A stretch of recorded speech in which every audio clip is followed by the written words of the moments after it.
تاریخ سے بہت پہلے جب انسان کو اپنے ہونے کا احساس ہوا، وہ ان قوتوں سے لڑ رہا ہے جو اسے غلام بنانے پر تلی ہے۔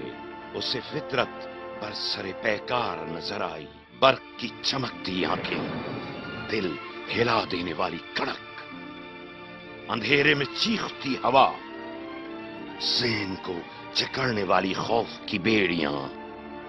خوف نے فہم کو جنم دیا، عقل مفلوج ہو گئی، چاروں طرف شیطانی خداؤں کی فوج، انسانی شرافت بت پرستی کی بھینٹ چڑھ گئی۔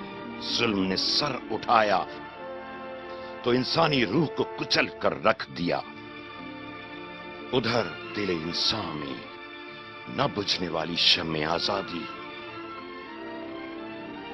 دل انسان میں جل اٹھنے والا شعلہ، فوجی تھا یا من موجی، فنکار تھا یا کوئی جانکار، عاشق تھا یا سیاستدان، تاریخ کا دھاوا بدل کر رکھ دیا۔ آج بھی اس کا نام روشن ہے۔ سارے کے گاؤں میں، دان کی سرزمین میں، مسیحا سے 1000 سال پہلے ایسا ہی ایک شخص تھا۔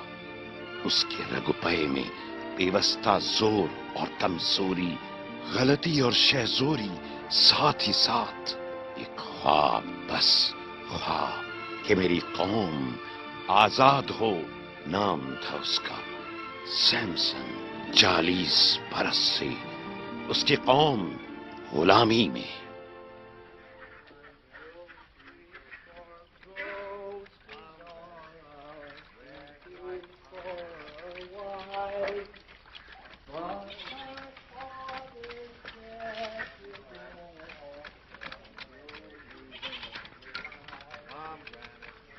اور اس نے کہا، جب تم مصر کو لوٹو، میں نے تمہیں جو معجزے دیے ہیں وہ سب کرنا۔ اور خداوند نے موسیٰ سے کہا، تم میری قوم کو فرعون کے ہاتھوں سے چھڑا کر لاؤ۔ فرعون مصریوں پر حاکم تھا جیسے ساران یہاں فلسطینیوں پر حاکم ہے، اور فلسطین ہم پر حاکم ہے۔ ساؤل انہیں بتانے دو۔ فرعون نے موسیٰ سے کہا، یہ خداوند کون ہے؟ میں اسے نہیں جانتا۔ تمہارے لوگ میرے غلام ہیں، میں انہیں نہیں جانے دوں گا۔ لیکن وہ بحیرہ احمر سے نکل آئے۔ ایک دن ہم بھی ساران کو دکھا دیں گے کہ ہمارے پتھر بھی اسی رفتار سے چلتے ہیں جیسے فلسطینیوں کے نیزے۔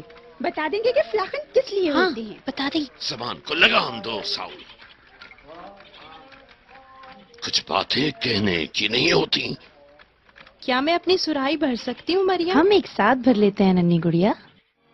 اور خداوند نے موسیٰ اور ہارون سے فرمایا، جب فرعون تم سے کہے اپنے لیے معجزہ دکھاؤ، تم اپنی زبان بند کرو بوڑھے بکرے۔ اب سنو، غور سے سنو، فلسطین کو دیکھ کر جھک جایا کرو۔ ہم مفتو قوم ہیں، ہم صرف نظر نہ آنے والے آقا کے آگے جھکتے ہیں۔ ہر فلسطین تمہارا آقا ہے، جھک جاؤ۔ سب دیکھو دان کے رہنے والوں، یہ طریقہ ہے اپنے آقا کے آگے جھکنے کا۔ بہادر فلسطین، اپنی طاقت بچوں اور بوڑھوں پر آزما رہے ہو۔ واہ، کیا خوبصورت دانی شراب ہے، ہم نے چکی نہیں۔ اگر تم نے مریم کو چھوا تو سیمسن تمہارا سر اخروٹ کی طرح توڑ دے گا۔ سیمسن وہ اپنی طاقت کنیزوں کے لیے استعمال کرتا رہتا ہے۔ خداوند کی طاقت سیمسن کے بازوؤں میں ہے، اور ایک دن تم سب محسوس کرو ڈر مت کرو بوڑھے مینڈک۔ بھاگو، یہاں سے بھاگو۔ اس بوڑھے کچھوے کو بلانے دو سیمسن کو۔ جلدی کرو ساؤل، مار دو پتھر، ایک کو تو مار گراؤ۔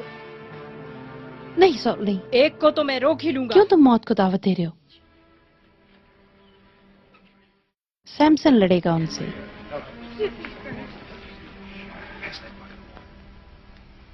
لیڈر، اور تم؟ ہاں، میں جانتی ہوں تم کہاں تھے، لوگوں نے مجھے بتایا ہے۔ تم بڑبڑاتے پھر رہے تھے، تمنت کی گلیوں میں فلسطینیوں کے ساتھ شراب پی رہے تھے۔ میں تو صرف طور طریقے سیکھ رہا تھا۔